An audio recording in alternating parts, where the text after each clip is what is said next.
All right, basically, so one of the first things we want to be looking at is the fan, okay? So if in sort of proper rowing and when we really start getting into things, we're looking to have a drag factor of about 140. But I think just for now, just to kind of be safe and sort of like just to make sure that everyone doesn't start getting back injuries or anything like that with sort of poor technique, we're looking between anywhere between sort of 4 and 6. So kind of just 5.5, somewhere around about there. 5 is a really, really good place to have it. And all that does, it just basically makes sure that the loading on the fan isn't too heavy. And especially when we start doing longer distances and things like that, it's just going to make sure, obviously you guys don't get injured. Really, really big thing from me, and this is just like a personal thing, make sure that the screen is up really nice and high. And the reason for that is because obviously what I want to be seeing is you looking up to the screen. If the screen's down too low, what actually starts to happen is your focus and your eye line is going to start to go downwards, and obviously what we're trying to do the whole time is keep that chest and back up really nice, okay? So first things first, we're going to pick up the handle, and we're actually going to start, so that's the handle there, we're actually going to start at back stops, which is what we sort of, it's an industry term, but that's all the way at the back of the stroke with, the handle all the way into the chest. So what we're looking for here, just to begin with, is really, really nice sequencing.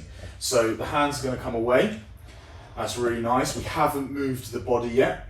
The body now comes across, and that's rock over. And what we really should feel here is a really nice pull on the hamstrings here. Yep. Now, there's a reason for this, okay? And this is really important. What we're actually trying to do is from this point here, we're not actually going to change the body position all the way until we get back to when we get backs on at the end of the stroke. So what we do is we now break the knees and we start to come forward, nice, all the way up. Yeah, and then what we're trying to do there is make sure that we don't break any of this body position, but we're just bringing the seat as close to the feet as possible. Now, from this point here, what's really, really important is what we're thinking about. So we all like to think about kind of our guns being the biggest sort of muscle on the body, and especially in your case, Max, they look absolutely enormous. But what we're really, really trying to do here is utilize the big muscle groups. That's the legs here, and that's the back here. The arms and the sort of biceps are just connectors. So what we're trying to do now is, to begin with, we push with the legs only. So just push with the legs, yeah, nice.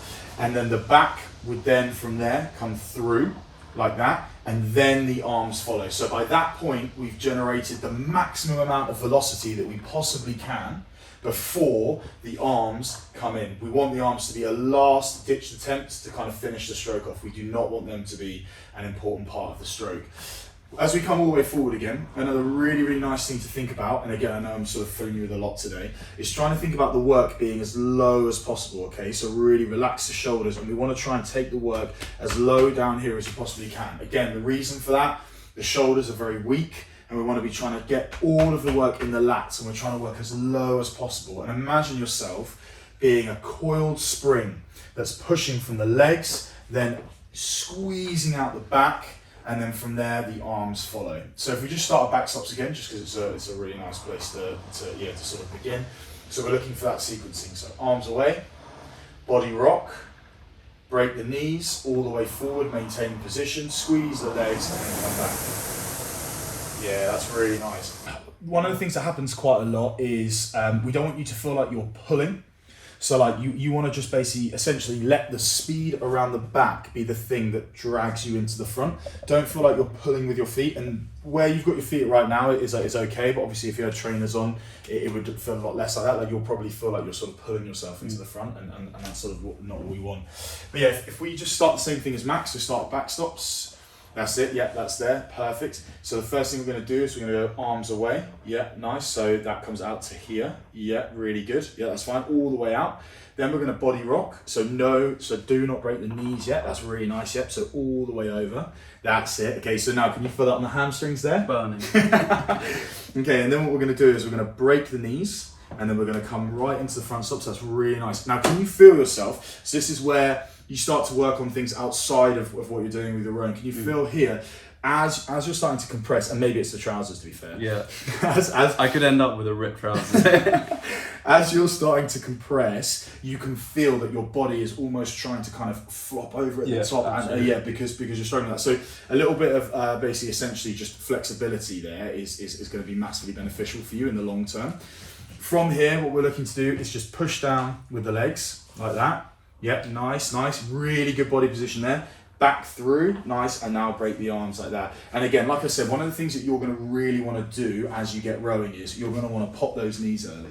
So what I'm saying is arms come away, body rock over, then we break the knees. What you're going to want to do is arms come away, body rock over, knees break, and then you want to hit that. Okay, so we're trying not to do that.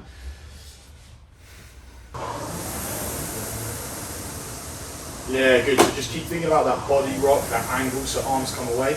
And again, I know it's a bit of a weird kind of concept to think about in this way, but from when the arms are away, you want to be in the same position here in terms of the body when you get to the front and when you get back again. So yeah, so if you feel there, you're almost reaching for more.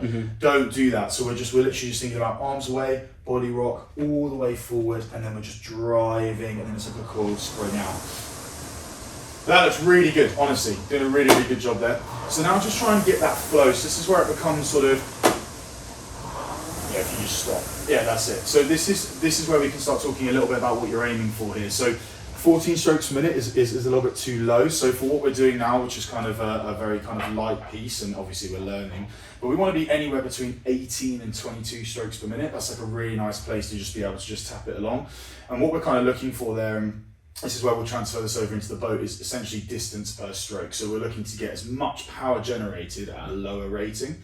As we go, the reason for that is you can only really go as fast as sort of about 40 strokes per minute in sort of any boat class, and that's international standard to do that over a long period of time. And if you imagine, if we're going further per stroke at the lower rates, we'll then be going further per stroke at the higher rates as well. So what we're trying to do here is just keep that really nice and sort of rhythmical at 18 to 20 strokes per minute.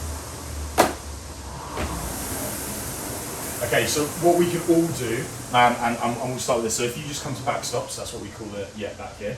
And now just start with just arms only. Good, yeah, so just arms back and forth, nothing else. Okay, so in a lot of kind of rowing environments, this is a really good warm-up. So obviously, because at the moment I'm sure you guys are just getting on and just absolutely smashing it. For now, I think what we can do is warm up in this way. So just do arms only first. So let's just over and over again. So no, don't worry about the split. Just literally just nice and light, just arms only, don't worry. No one can see it. No one can see it, it says 130. Nice. And so what we're trying to do here, remember what I said before, so we're looking at the arms are just finishing off the stroke. So don't now start working really hard with them. It's just tap, tap, tap. Nice, yeah, really good. Really good. And so no body movement, holding that core really nice and secure. Yeah, really nice, well done. And now from here, what we're going to do is just body rock, okay? So, nice, yeah, good. But just keep thinking about that sequencing. So the arms come away first, then the body rocks over. Yeah, really nice, well done. Really good, well done. Okay, now we're going to go to half slide. So we normally do quarter side, we don't need to. So now you just go to what would be half slide. Yep, that's it, and now come the other way. Nice, and just keep thinking about that sequencing. Really good, well done. Yeah, well done. Arms away, body rock, now break the knees. Good, and if you do this as a warm-up, what you'll be kind of focusing on there, and what you'll really be able to work on is that sequencing, and it's just making sure that we're just constantly putting it in the right order all the time. Okay, so now if you go full slide, and just keep trying to think about that sequencing. So another thing which is kind of like a bit less about like coaching and a bit more about like feel after like a period of time when you do it, where you finish with your arms, it's sort of, if you imagine you almost want the blade and you almost want the handle to come through. Basically, you're sort of finishing in this position and you're trying to pinch the shoulder blades back at the finish. But to be honest with you, to begin with, I would just worry more about just keeping your arms by your side and just pulling through. Yeah, like that. Yeah, it's really good. So just both of them down like that, and just think about if you were going to put a penny in the back. Yeah, how you going to squeeze the penny? Yeah, exactly. Yeah, perfect. Like Yeah, good. That. Here's it. Boom.